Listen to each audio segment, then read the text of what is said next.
Hey, Gene here. Wonder why I look like the Dickens? Find out next on the Student Film Festival show.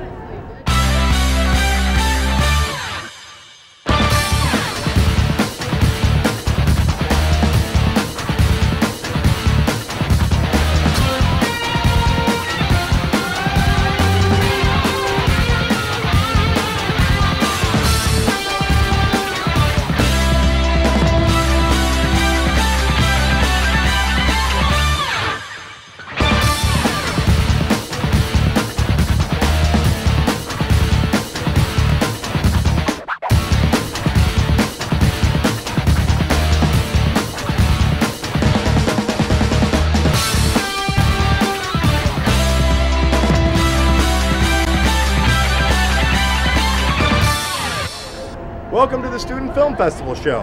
We're here at the Herberger Theater Center in downtown Phoenix, celebrating one of the final performances of Actors Theater's A Christmas Carol. And yeah, I'm in the cast. You know something, whether it's a first-class theatrical production or your own independent film, production values can be very important. Production values are what every good filmmaker works for. But it begins long before the film is edited. It means making sure you tell your story well with a good screenplay, the right setting, the right actors, props and costumes. Keep in mind these things as you write your story. If you can't get costumes for a Japanese setting, better go with something more local.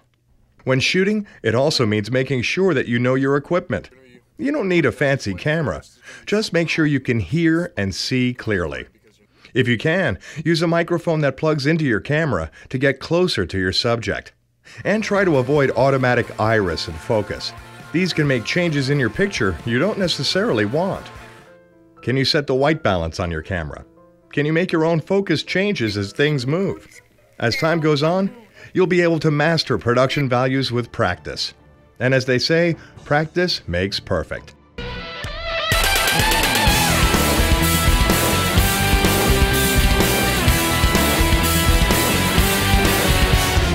And now, take a look at some of our student films.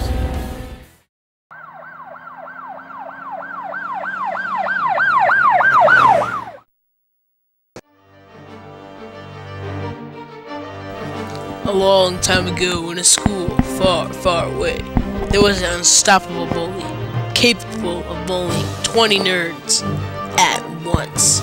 So the school released an elite team of RoboCops to counter this threat. And so here is the story.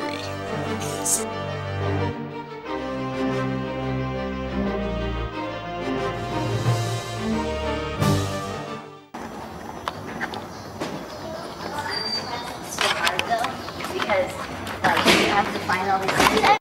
Like 2 years ago. No, it's so hard. Not that hard.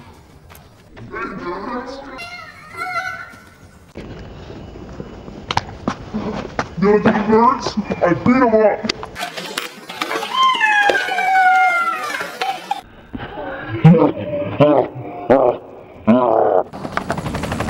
Holy moly, this is Gurcopter 3. Detecting another stir with now dispatching security. Call cop, get out here right now, it's getting bad.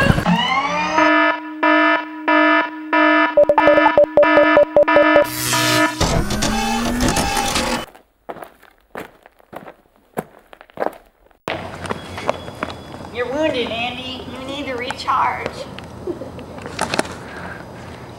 It's okay. Do you need assistance?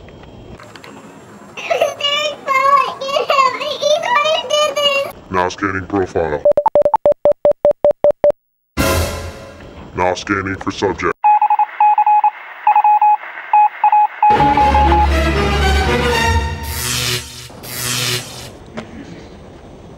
Oh snap.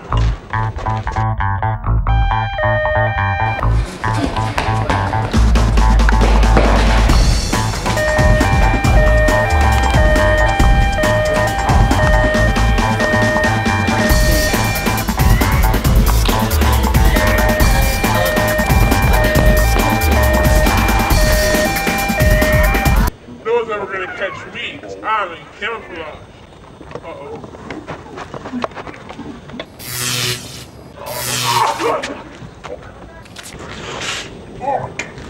Where am I?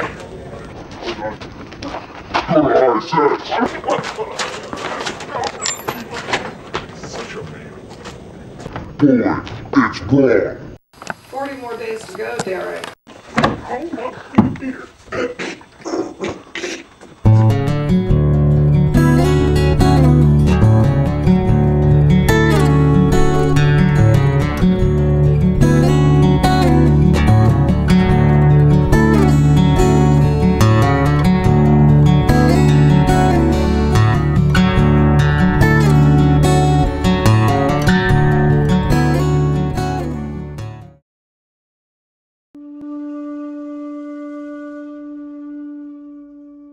A long time ago, in a small country village in Japan, there was a little boy who could not help his father because he was not strong like his brother. He could not help his mother in the ways that his sister could, but he was very smart, smarter than all of his siblings. Because of this, his parents saw it fit for him to become a priest. Together, they visited the temple where the priest agreed to take his young Joji. All was well in the beginning of his studies. Joji flourished in his intellect, but one issue did emerge. Joji constantly drew cats on the wall, on the tables, and even in his books. Joji surrounded himself with all kinds of cats, big cats, small cats, owl cats, god cats. The priest knew at this point that Joji was not to be a priest and told him to go home and become an artist.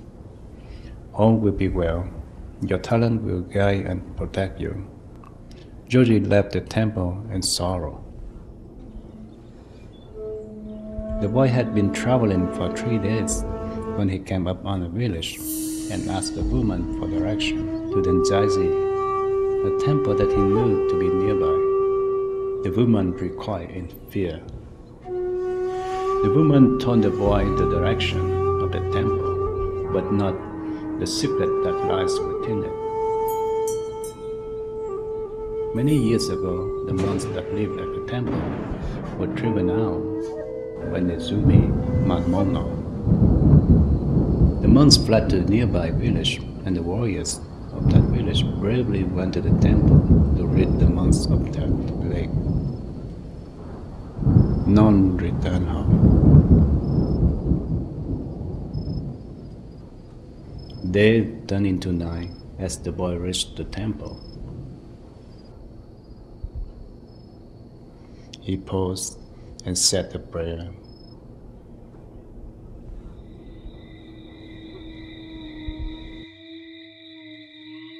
Joji went at once into the temple courtyard, only to find a single lantern scattering light on the walls.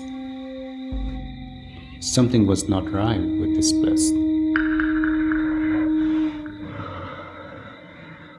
In the darkness, Joji began to paint. He surrounded himself with cats of all sizes. He painted for a long time until all went quiet. He was alone and very afraid. He thought he must be dreaming, for a monster stood just outside his cabinet door.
boy became a hero, and so the town was grateful and celebrated Georgie for killing the terrible rat goblin. And it would draw cats, big and small, forevermore. The end. Now it's time to sleep. But Grandpa, what if the goblin comes after me? But just a story, my child.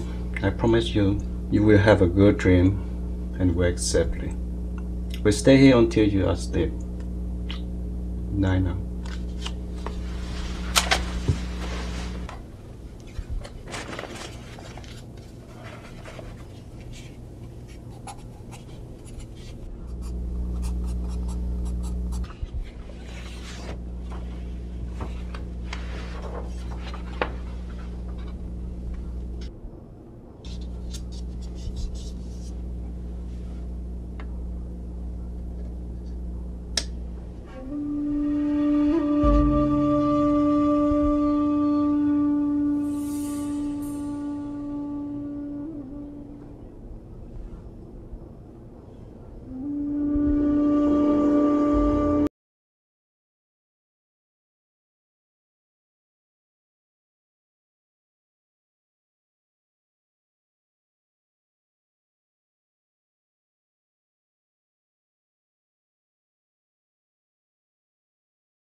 Well, that's it for the Student Film Festival show. We'll see you next time.